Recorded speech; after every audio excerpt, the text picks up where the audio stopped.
Dari 17 siswa pria SMP, 6 diantaranya mengalami pencabulan berulang kali.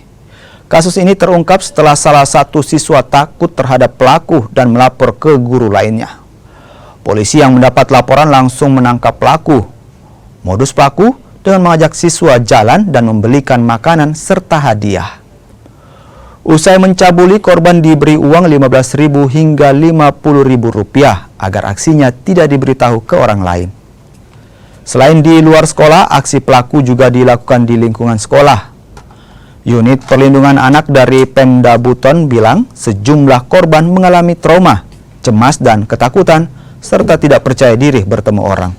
Selatan telah melakukan penjangkauan kasus terhadap ke-6 orang korban, kemudian melakukan asesmen, dan setelah melakukan asesmen kami langsung pendampingan di Polsek Sampolawa untuk melakukan laporan. Tadi setelah psikolog melakukan asesmen, terdapat ada trauma karena ada beberapa gangguan yang dialami tidak seperti sedia kala, yaitu kecemasan, ketakutan, dan kurang percaya diri. Kami mendengar informasi terkait ini, kami bersama unit kami mendatangi rumah korban yang berada di wilayah hukum polsek kami, yaitu di Desa Gunung Sejuk, Kecamatan Sampolawa.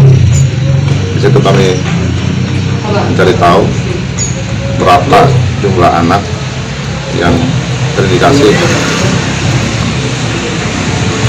tentang pencabulan ini. Sebanyak 17.